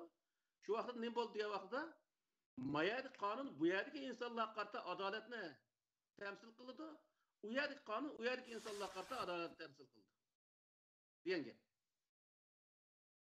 Shuning uchun bu yerdagi masala nima degan vaqtda hamma insonlar ya'ni bir davlatning ichidagi umumiy insonlar o'rtaq chiqarilgan narsaning o'zini butun shu territoriyadagi insonlarga o'xshash ijro qilish adolat hisoblanadi. Ya'ni buning o'zini Alloh taolo shar'iy deb hisoblaydi. Misol Qur'oni Karimda 4 yerdimi shunda shariat kelimasi chiqdi. Buni da ashini bildirdi. Har bir insonga shariat qilib berganligi to'g'riliq Qur'oni Karimda oyat bor. Bu nimani bildirdi desa, misol ahkam sohasida ro'z shu masalasi kelgan vaqtda ro'z tutinglar degan bir umumiy bir uqtirish va Alloh taolaning chaqirig'i bor. bütün Müslümanlar roz tutuş gerek. Hem bunu da şeriat deganning o'zini yo'l qo'ygan vaqt qanday bo'ldi degan vaqtida shar'iy hukm bo'yicha men og'rib qolgan bo'lsam, u yerda og'rib qolsang degan chiqib qo'ygan tarmog'i bor. Buni sizlarning ichidan og'rib qolganlar bo'lsa, u vaqtda ro'zani tutmay keyin tutib olsa bo'ldi degan tarmoq nima prinsiplari bor. Yoki safarni ustida bo'lgan bo'lsanglar, u vaqtda mandaq qilasiz degan undaq tarmoqlar bor uniki. Xuddi shunga o'xshash bir narsa degan gap bu. Shar'iy deganni har yerga butun o'zi bir narsani har yerga tatbiqlash emas, har yerning sharoitiga qarata qonun chiqarish. Bu shar'iy atildi degan gap. Shuning uchun bizniki butunlay vayron bo'lib ketishimizning sababi nima degan vaqtda arab tuproqlariga loyiqlab chiqargan bir o'z qonunning o'zini akilib biz vatanda ijro qilganligimiz uchun u bizning vatanga to'g'ri kelmay bo'lganligi uchun dushmanga to'g'ri kelmaydi odatda arabning dushmanini unidagi biz dushman tutish to'g'ri kelgan bunday ishlar bo'lganligi uchun bu bizniki dushman tushunchimiz dushmanga bo'lgan o'zi ko'z qarashlarimiz milliy ruhimiz vatan tushunchisi bu narsalarning hammasi shu vaqtda arabga o'tkazib berib arabning vatanini vatan deb to'laydigan arabning foydasiga uslanadigan shunday holat ashunday shakllangan.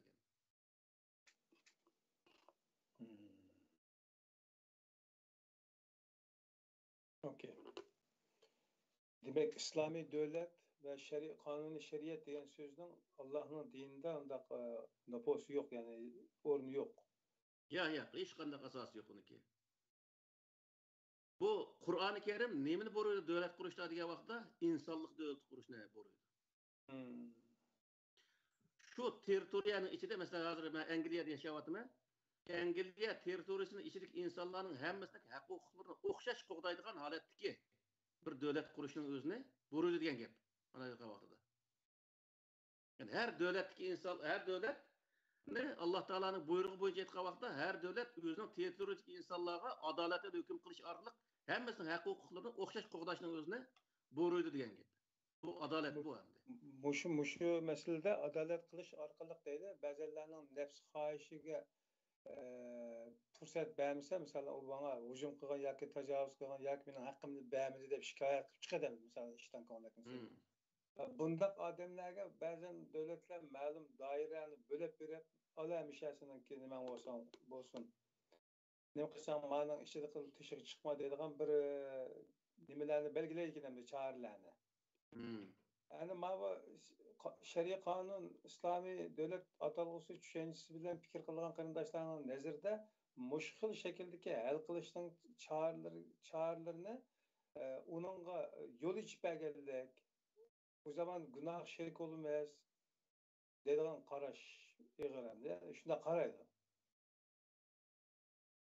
Bu chaqda bu masalani qanday tushunasiz? Masalani men to'g'ri tushunmay qoldim. Yani bir devlette hazır bayatılgendeki her xil sistemi, her xil adamlar var. Hatta itikattan başka yaşaş adetleri, kılıkları, yoki kıymet qarashları farklı bo'lgan insanlar mı yaşaydı bu devlette? Hem de aşkıl insanların ama özünün istekleri boyunca yaşaş arzusu bo'lganligi uchun bazı insanların nazarda xilaf degan ishlarni talab qiladi hamda.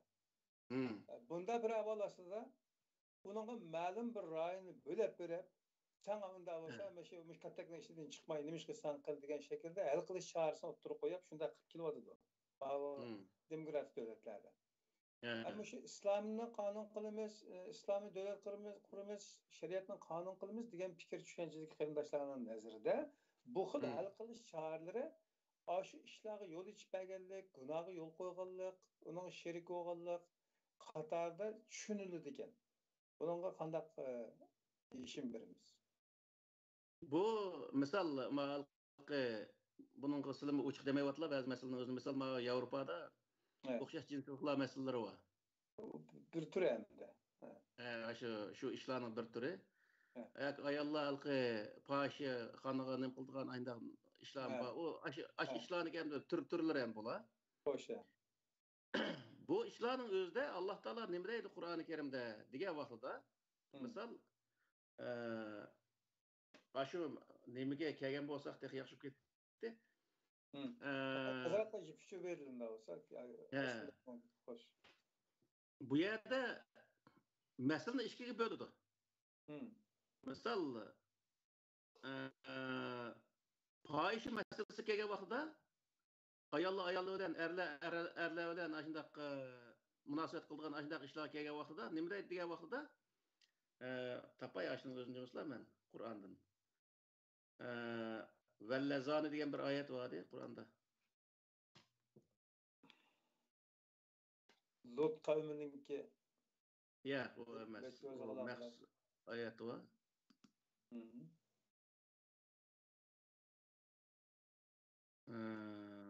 Hazırlı çıktı bu.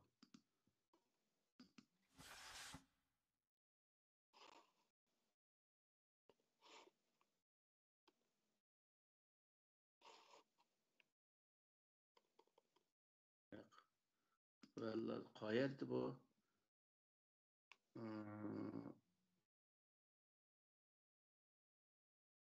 Vallahi.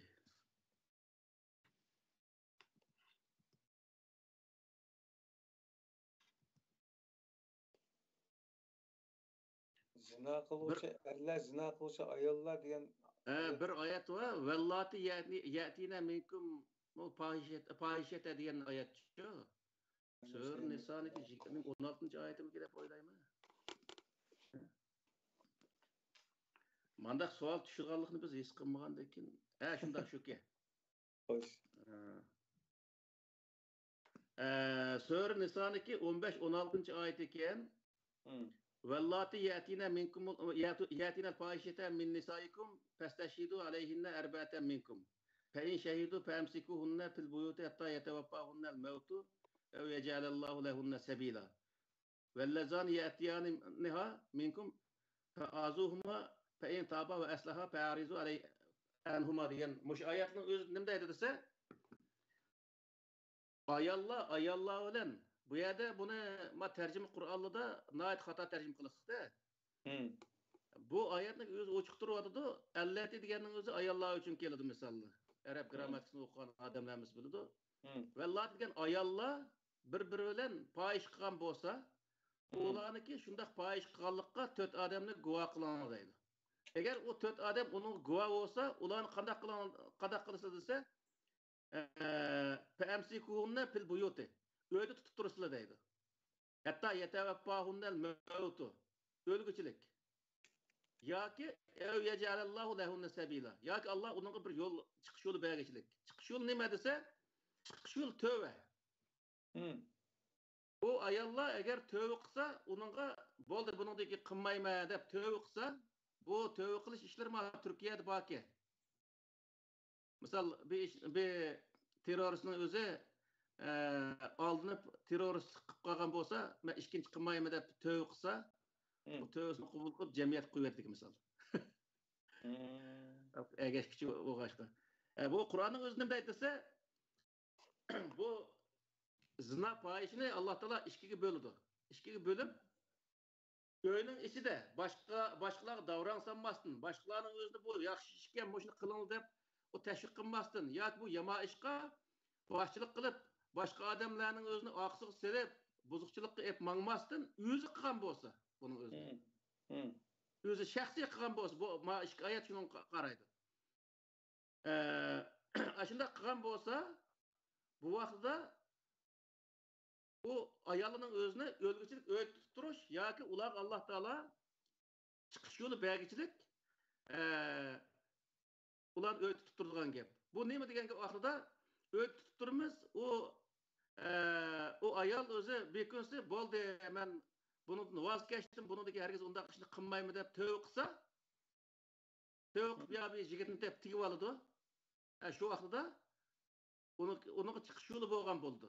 Shunda nima qilamiz? Uning hech qanday o'zi boshqa bir ishni qilishning hojati yo'q. Ham bizniki molla nima deydi? Ayol er bilan zina qilgan bo'lsa, fohish qilgan bo'lsa, buni o'zini o'ltiramiz deydi. Qur'oni Karimda o'lim jazosi yo'q buningga. O'lim jazosi faqat odam o'ltirgan odamga berildi. Ham er bilan degan vaqtida vallazani ya'tiyaniha minkum fa'azuhuma fa in taba va aslaha fa'arizu anhuma deydi. Agar ikki fohish qilgan bo'lsa, er bilan Yevropada jiqqo, Turkiyada jiqmish undaq er bilan to'y qilganlar. Bir yaşayır karşılar. Hazır dünyanın hem yerde boz gerek bu. Bu ikisinin özüne fekatla feazuhuma degenin özü kattık tenkitlanı değil Allah Teala bu yerde. Bu feazuhuma degenin özünü urup öldürüp etanıl degendek mındak neymi bu? Bundak neyse emez bu. Ve in taba eğer onun özünü öldürmez o adamı kandak tövbe kıldı misal. Eğer ular tövbe kılsa tövbe kılıp ve eslaha özünü tüzetse o vakit neymi etse farizu enhuma ulanı tenkitleşli boldu kılanlar değil Allah Teala. Yani demekçi olan neymi diye vakitte o halkı bir adamın şahsi işine öyle içinde davransanmasın kılıbatkan işinin özü o bek halkı cemiyetki tesir göstermeyen için cemiyette buzgunculuk payda kılmagan için eğri sağlanmaydı diyen. Allah Teala bu yer nemini bildirdiyse bizge devatqını cemiyet tertibini özüm insaniyetniki hak hukuku tecavüz kılan insanlara nait katı ceza kolunuşunu buruydu. Bu yerde yen bir ayette şu Qası söyledi enik isim diyor ma mezmun ma ismimiz bolmagan dikin innema cezaul lezin yuharibunallaha ve lezin yuharibunallaha ve rasulehu diyen bir ayet var. İnnema cezaul lezine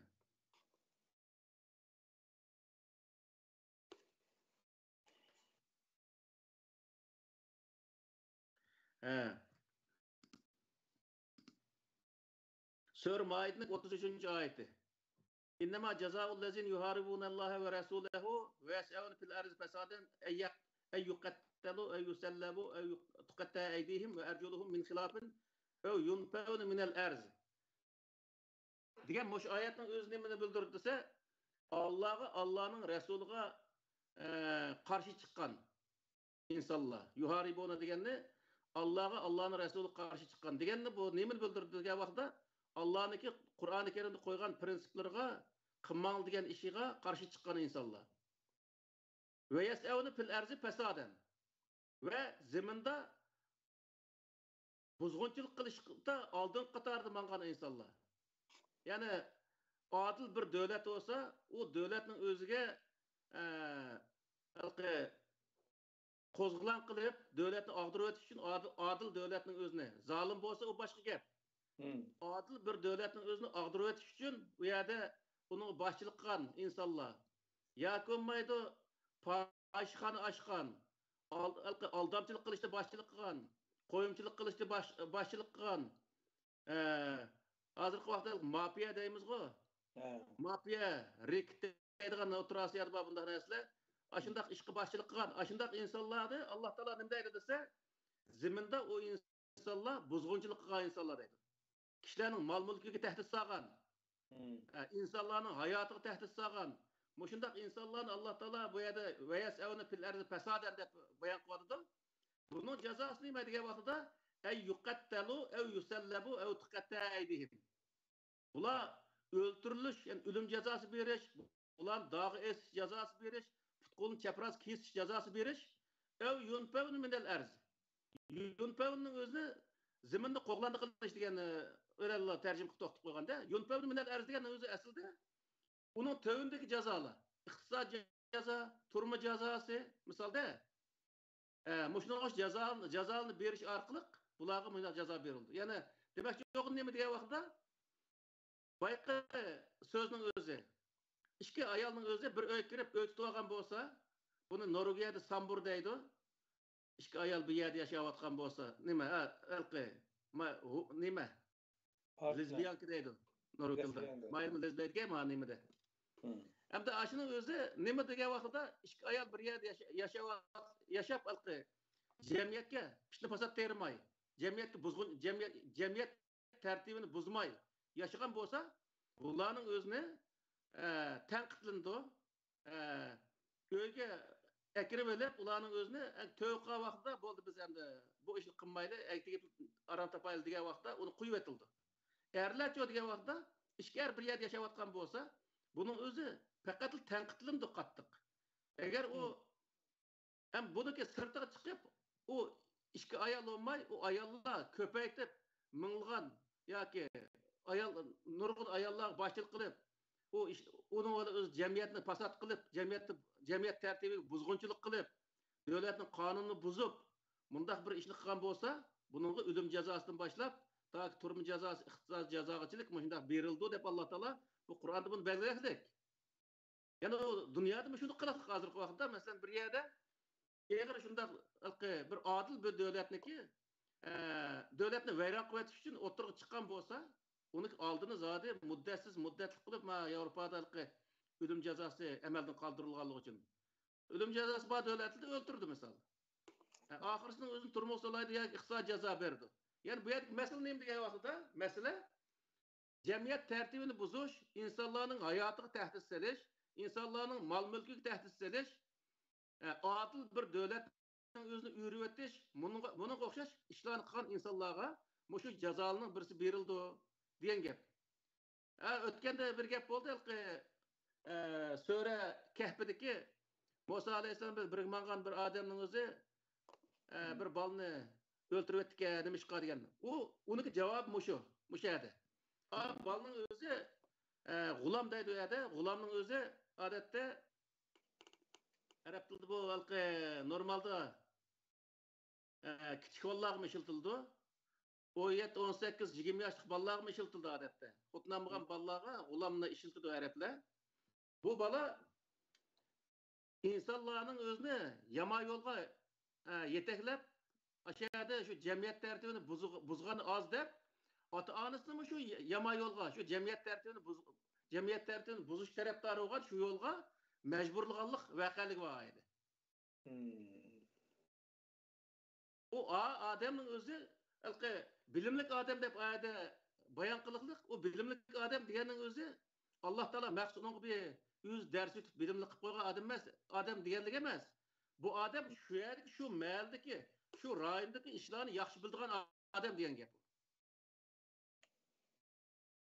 Yoki shu yerni boshqaradigan bir odam bo'lishi mumkin shu yerda. Uning uchun u yerdagi jamiyatning tartibini saqlash uchun u odamniki u bolaning qilgan ishi qarta u jazoni berishlik misol. Hozir bir yer bir terroristning o'zi o'tirib chiqib, ayni partiyada odam o'tirib qilsa, davlat uni qo'g'lab yurib o'tirdi-ku. Xuddi shunga o'xshash u bolam ayni pishtimasdan terib jamiyat tartibini buzib qilgandan keyin u nima bilan Musa alayhissalom bir ketayotgan vaqtda u bola uchirgandan keyin terrorist shu deb o'tirib o'tgan gapda uni buzg'unchi shu deb o'tirib. Bundaq bir masala ya'ni. Demakchi bo'lgan nima degan vaqtda jinoyatniki shuni Alloh taolo nima deydi degan vaqtda shaxsiy insonlarniki hayotiga, mol-mulkiga, haq-huquqlarga, inovatiga ish qilib ashunday daxl ta'riz qilmasdan o'zi epmangan ish bo'lgan bo'lsa, uning jazosi yine. Hamda jamiyat tartibini buzib, insoniyatning hayotiga, mol-mulkiga daxl ta'riz qilgan, tahdid solgan darajadagi tahdid paydo qilgan yo davlatniki adil bir davlatni o'rvatgan darajada ashunday o'zi tahdid paydo qilgan holat bo'lsa, buning jazosi og'ir, ya'ni o'lim jazosidan boshlab toki turma jazosigacha jazo berildi degan gap. Masalan, nurg'un minglagan, 10 minglagan ayndaq g'itmaklarning o'zini yig'ib olib, biz g'itmaklar davlat quramiz deb adil davlatni o'rvatamiz desa, u vaqt davlat uni bo'shtirmaydi. Ya'ni. Okay. Uyda tutib turish deganni turmada tutib turish deb tushunsak bo'lamdi. Chunki uyda tutib turish oson emas, qochib ketish mumkin deb tabaqiramiz. Bu endi bu Qur'ondagi masala, Qur'on tushgan vaqtdagi nimaga jamiyatga qarta bir qism ishlar jamiyatga qarta tushganda, hozirgi vaqtda degan vaqtda, hozirgi vaqtda masalan bir odamniki bolasi shunday ishni qilgan bo'lsa, u odam bolasiga o'z jazo berish huquqi yo'q. Davlat berdi jazoning o'zini. O davlat uni o'zini turmush solab qo'ysa, shu o'zi solab qo'ygan bo'ladi. Yani o'xshash oldu degan gap. Endi dal shu mazmunda yana burunmi bizning ishlarimiz başımızga kelgan bir masala do'stlarimizning bizlarningki buzuqchilik sababından qisas edish vojib bo'ldi, farz bo'ldi degan shaklda iddialar o'tirib tushib, andan keyin uningda shu sen buni o'zing yolg'iz qilolmaysan. Shariat mahkamasi bo'lish kerak, ularningki hukmi bilan andan ijro qilinish kerak deb hech qildirilmagan yani shu zamonda. Şunun alakadar bir savol o'tmoqchi, qisas qanday ilindi? Qisasni davlat shaxsga qarta ijro qilsa, ya'ni Qur'ondan olmay turib ijro qilsa, o kishi huquqiga tajovuz qilgan bo'lamdi? Yo'q. Başlik haqqini epagan bo'ladi. Uni har qanday yerda shaxsiydan qisas ilish, shaxsiydan qarta hukm chiqarish degan qoida hech qanday yerda yo'q. Hech qanday bir kitobda, hatto payg'ambarning zamonasida undaq narsa yo'q. Bu her adam o'zi qozi olsa, o'zi saqchi olsa, davlatni boshqarish mumkin emas-da. Buning uchun u yerdagi narsa nima degan vaqtda jamiyatni boshqarish uchun jamiyat tartibini saqlayotgan bir kuch bor. Osh kuch tarafdan uniki intiqomiga qarta hukm chiqardi. O hukm qarta ijro qilgan gap. Masalan, o'g'riga berilgan jazo, zinoxo'rga berilgan jazo, hammasi ashundoq. O shaxsiy berib, madem zina qildi, buni o'ldirib o'tish kerak deb kechida berib o'ldirib olsa, u jinoyatchi qotil o odam. O hech qanday o Allohniki qonunni ijro qilgan odam qatoriga kirmaydi u. Shuning uchun bu yerdagi narsa nima degan vaqtda Alloh taolo davlat qurish sistemasini bizga bildirgan vaqtidami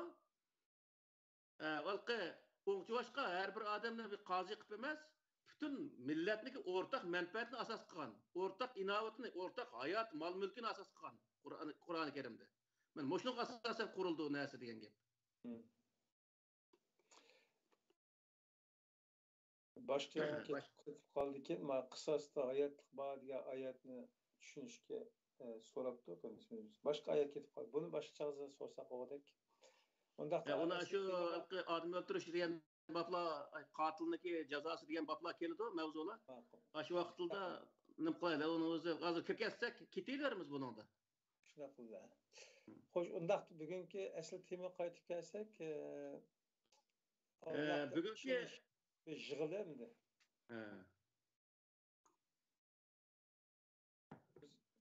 Allah bizden talep qilgan ishinish nimalarni o'z ichiga oladi shu axborot yig'ildi. Allah ishinish va uning foydasi degan bu mavzu shundaqda. Hamda bu yer Allah ishinish biz odatda bir narsa emas, butun koinotni yaratgan, koinotga shundaq murakkab bir qonuniyatni bekitgan shundaq bir zotga ishinyapmiz. O zot bizga qo'ygan talab nima degan vaqtida talab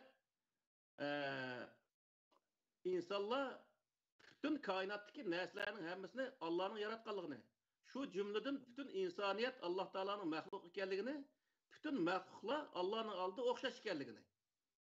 İnsanlar jamiyatiga asoslangan vaqtida butun insonlar jamiyatidagi har qanday millat bir millatning to'van yoki yuqori emas ekanligini, hamma millat o'xshash ekanligini, dinningki, mazhabniki yoki millatniki sababidan bir-biriga egizpas muomala qilishniki xato bo'lganligini.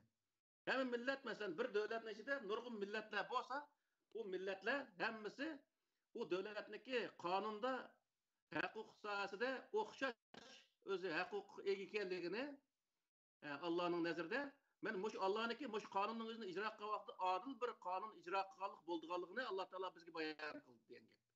Shuning uchun biz Allohni tushungan vaqtda, Allohning insonni yaratganlik sohasini tushungan vaqtda biz qanday foydalana olamiz deganda, biz hech bir zaman boshqa millatni to'van emas, ham yuqori emas, butun insoniyatga berilgan huquq bizga berilgan, biz u huquqimizni tatbiq qo'ygan bo'lsak, uni elishga tirishishimiz lozim. Ve başkalarının huquqiga tajovuz qilishmi ham bizga xato degan bu o'zi insonlik nuqtasidan bunday tushunishning o'zini Alloh taolo bizga buyurdi degan gap. Biz hozir masalan Xitoylar bizniki huquqlarimizni elib oldi. Biz Xitoydan hech bir zaman to'van bir millat emas. O'xshash bir millat, uning uchun biz o'zimizning huquqlarini elish uchun kurash qilish bizniki iymoniy, vijdoniy, insoniy majburiyatimiz degan gap. Uning o'zi biz kurash qilmasak, biz o'zimizning insonligimizni yo'qotgan bir maxluq bo'lamiz degan gap. Shuning uchun bu yerdagi masala nima degan vaqtda Allohni tushungan, Allohni tonigan va Allohniki o'zi to'nganlikniki foydasini his qilgan insonlar mana bu davlatchilik sohasida, insonchilik sohasidagi ishlarda nurg'un o'zi masalalarni o'ziga oydinlashtira oladi degan gap. Davlat qurgan vaqtda bu odamlarning kallasi uchiq bo'ladi. U qanday qildi degan vaqtda davlat territoriyasidagi har qanday din yoki har qanday mazhab yoki har qanday bir millat bo'lishidan qat'iy nazar uning insonlik nuqtasidan to'g'ri muomala qilishni bila oladi degan gap.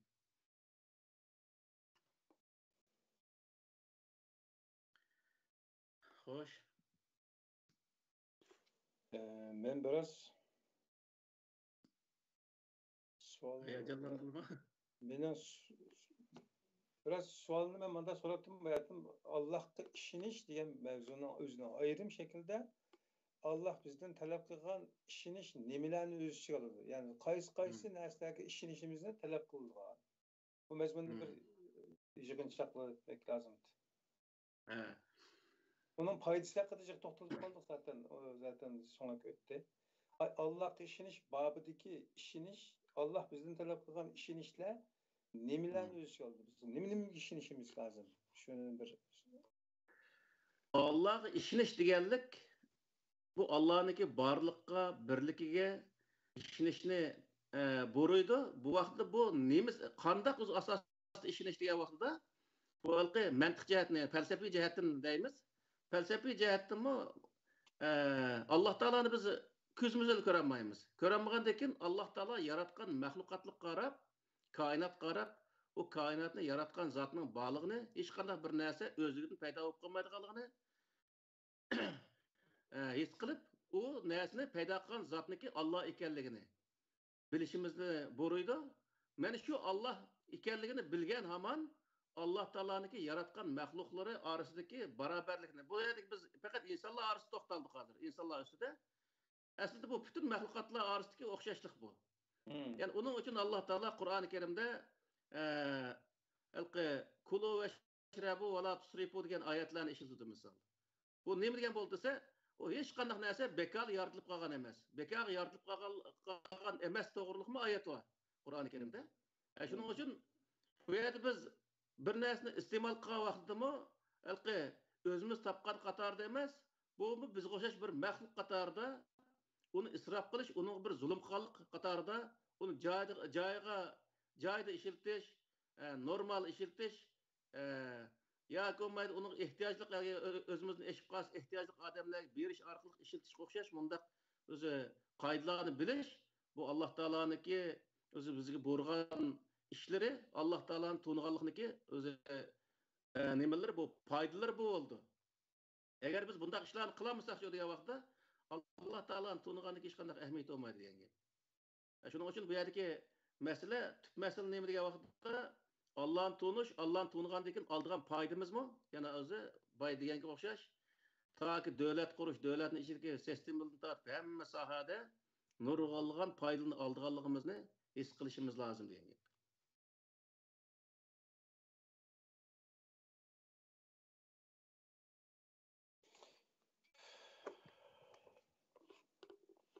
Tamam. Undaqda temaga aloqador savollar tugatdi.